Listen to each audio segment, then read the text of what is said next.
কেন হোয়াইট হাউসে এত বড় আয়োজনের মধ্যে সৌদি যুবরাজকে স্বাগত জানালেন ট্রাম্প? আর এই সৌজন্য প্রদর্শন কি ইসরায়েলকে উপেক্ষা করার নতুন সংকেত? নভেম্বরের এক উজ্জ্বল সকালে হোয়াইট হাউসের দক্ষিণ লনে হাজির ছিলেন মার্কিন প্রেসিডেন্ট ডোনাল্ড ট্রাম্প।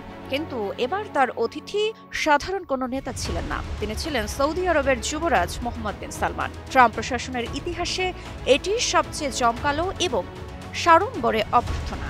ঘোড়ার ওপর দাঁড়িয়ে সেনারা পতাকা হাতে লাইন করে দাঁড়িয়ে আছে, আকাশে উঠছে এক ঝাঁক যুদ্ধ বিমান। নতুনভাবে সোনালী আভায় সজ্জিত ওভাল অফিসে প্রবেশের সময় ট্রাম্প যুবরাজকে হাত ধরে বারবার বলেন, রাজকীয় বন্ধুত্বের এই সম্মান আমার জন্য অপরিসীম। কিন্তু এই রাজকীয় ছবির মধ্যে এক সাংবাদিক প্রশ্ন তোলেন 2018 সালের জামাল খাশোগি হত্যাকাণ্ড সম্পর্কে। ট্রাম্প ক্ষিপ্ত হয়ে ওঠেন এবং সাংবাদিককে সরাসরি সমালোচনা করেন। তার দাবি, যুবরাজের এই হত্যাকাণ্ডের সঙ্গে কোনো সংযোগ নেই। কিন্তু মার্কিন গোয়েন্দা সংস্থার রিপোর্ট সম্পূর্ণ বিপরীত কিছু বলছে। ট্রাম্পের পররাষ্ট্র নীতিতে এটি নতুন কিছু নয়। মানবাধিকারের প্রতি উদাসীনতা, স্বৈরশাসকদের প্রতি প্রকাশ্য আনুগত্য, এগুলো তার নীতির অংশ। তবে এই সফরটি ছিল একটি স্পষ্ট সংকেত। সৌদি আরবের সঙ্গে বন্ধুত্ব এবং সহযোগিতাকে তিনি সর্বোচ্চ অগ্রাধিকার দিচ্ছেন। F-35 যুদ্ধবিমান বিক্রির ঘোষণা সেই দৃঢ়তার প্রমাণ। এবার সৌদি আরবও এই অত্যাধুনিক প্রযুক্তি পাবে, এমনকি ইসরায়েলের মতোই। ট্রাম্প বলেন, সৌদি আরব মহান মিত্র, ইসরায়েলও মহান মিত্র। উভয়ের এমন সম্পর্ক হওয়া উচিত যেখানে উভয়ই সেরা সুবিধা পাবে। এটি ওয়াশিংটন ইসরায়েল সম্পর্কের দীর্ঘস্থায়ী নীতিকে কিছুটা থমকে দিয়েছে। মার্কিন সামরিক সরঞ্জাম সবসময় ইসরায়েলকে অগ্রাধিকার দিত, এখন সেই নীতি আপাতত বদলেছে।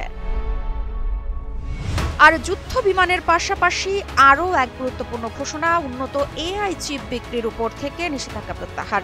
সৌদি আরব দ্রুত একটি বৈশ্বিক এআই কেন্দ্র গড়ে তুলতে চাইছে। এই সিদ্ধান্ত সৌদি যুক্তরাষ্ট্র অংশীদারিত্বকে শক্তিশালী করবে এবং মধ্যপ্রাচ্যের প্রযুক্তিতে নতুন অধ্যায় শুরু করবে। এই পদক্ষেপ শুধু সৌদি আরবকে শক্তিশালী করছে না, এটি ওয়াশিংটনের মধ্যপ্রাচ্য কৌশলকেও নতুন আঙ্গিকে পরিমাপ করছে। সাম্প্রতিক যুক্তরাষ্ট্রের পদক্ষেপ, জাতিসংঘে ফিলিস্তিনিদের স্বাধীনতার পথ খোলা, সিরিয়ার ওপর থেকে নিষেধাজ্ঞা প্রত্যাহার, সবই ইঙ্গিত দিচ্ছে যে ট্রাম্প অন্তত সাময়িকভাবে ইসরায়েলকে সর্বোচ্চ অগ্রাধিকার দিচ্ছে না।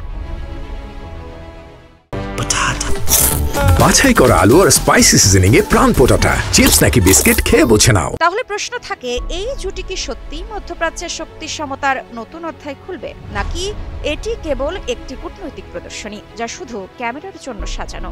সময়ই বলে দেবে ট্রাম্পের এই সৌজন্য প্রদর্শন মধ্যপ্রাচ্যের রাজনৈতিক মানচিত্রকে কতটা বদলে দিতে পারে।